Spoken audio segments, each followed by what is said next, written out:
this in the middle of the night and woke up to it on my laptop. Confused and sleepy, I thought about it for a second and realized that the sleeping part of me was right. A long time ago, I made a theory about how Samuel can see the future. I will show some clips to prove that he can indeed see the future events of Life is Strange Season 1. What do you think happened to her? Best not to dwell on the past. Samuel looks forward, like a clock. He also says this, inferring that he knows what you need to do before you even know what you need to do. And watch your step around here, Max. After I sweep, I paint. Basically giving you a hint on how to dump paint on Victoria, which does that mean he knew what was happening before it happened? I have zero science skills to explain that eclipse. As I was just saying to her, that's because science has no explanation. Well, no offense to Miss Grant here, but this is just the beginning. Beginning of what? Oh, I don't believe anything ever ends. Especially time. That's why I can sense something bigger is coming to Arcadia Bay. And Max, I don't like it at all. I'm sorry. I better get going now. But also pay attention to how he sees the future. If anybody knows, it will be you. My dreams tell me that. But Max, all I can tell you is to stay on your path and you'll find what you're looking for. Rachel Amber is waiting too. Interesting. But you know who else has prophetic dreams? Chloe. In a previous video, I note that the Raven gave Chloe a prophetic dream at the end of Before the Storm, episode 1. The Raven shows Rachel on fire in the dream, long before Rachel actually sets the whole forest on fire. It's prophetic, and proves some magical intervention.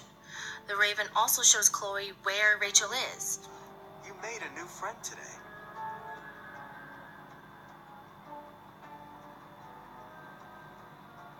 Of all the places she could look for Rachel, the Raven showed Chloe that Rachel was standing in front of a tree. If you look in the journal during this dream, you can see some references to the distant future with Max. A drawing of Max wearing her clothes in the events of Life is Strange, and some text that infer that Max won't see Chloe until she's dead. Which is true, Max doesn't see Chloe until she dies. So this proves the Raven can see that far ahead in time, all the way to the events up and through Life is Strange. In Life is Strange Season 1, you can see squirrels everywhere, representing Samuel's spirit animal. In Before the Storm Episode 1, you can see the crow watching over everyone as well. It could very well be that Samuel was spoken to in the same way Chloe was spoken to in her dreams. Samuel's job was to guide Max, while Chloe's job is to guide Rachel. Many other people are also assumed to have spirit animals of sorts that guide them through the series. On a side note, maybe if you want to take inspiration from Native American culture in order to tell a story, there should be some Native American characters as well. I love and respect the Life is Strange series, but I also recognize that cultural appropriation is an issue that happens in media sometimes. Anyway, I believe all these spirit animals are actually parts of the same being, the energies that make up the will of Arcadia Bay, and that these energies manifest themselves in different animals and forms in order to communicate and guide the residents of Arcadia Bay. Which is why Arcadia Bay gives Samuel prophetic dreams, why it also gives Chloe prophetic dreams, each in their own animalistic way.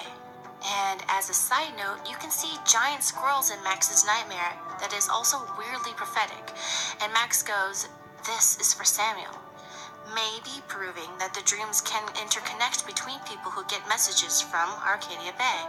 I also think that people who die tragic deaths become a part of Arcadia Bay, or Arcadia Bay lends them its power in order to help them resolve their unfinished business. An example being the deer in Life is Strange Season 1 being a manifestation of Rachel's will to be found. The deer is shown to you over where Rachel is buried in Episode 2, and in Episode 4, when you uncover her body, the deer spirit fades away, as if to show that Rachel can now pass on in peace, knowing that her death will not be forgotten by the woman she loved. She didn't want Chloe to die, never knowing what happened to her. Maybe that was Rachel's unfinished business, to let Chloe know that she never abandoned her, but rather was taken away. Since William also died a tragic death, I think he is indeed the crow that Arcadia Bay is manifesting itself into. In Stacy's video about the tempest and before the storm, she points out that Prospero manipulated some events so that his daughter would fall in love.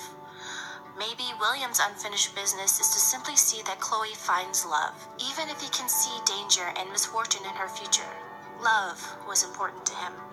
Why are you crying, sweetheart?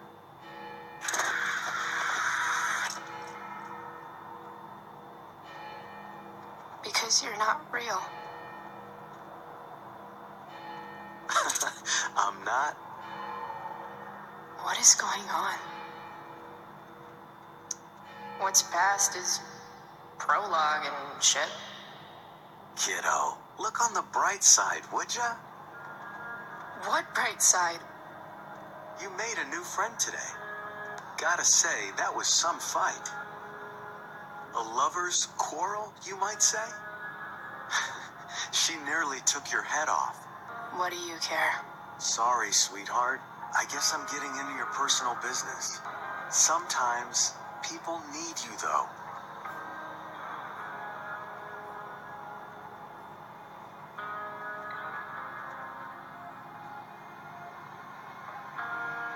Even when they don't admit it.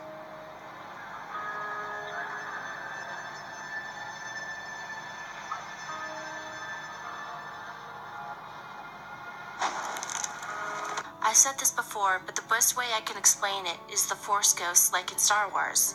You become a ghost that is also part of the Force is what makes it possible for you to be a ghost. It gives you powers, but in the end you are still enacting the will of the Force. So, too long didn't read. Samuel has the same prophetic dreams as Chloe, proving there's an overarching power that manipulates and communicates with the residents of Arcadia Bay.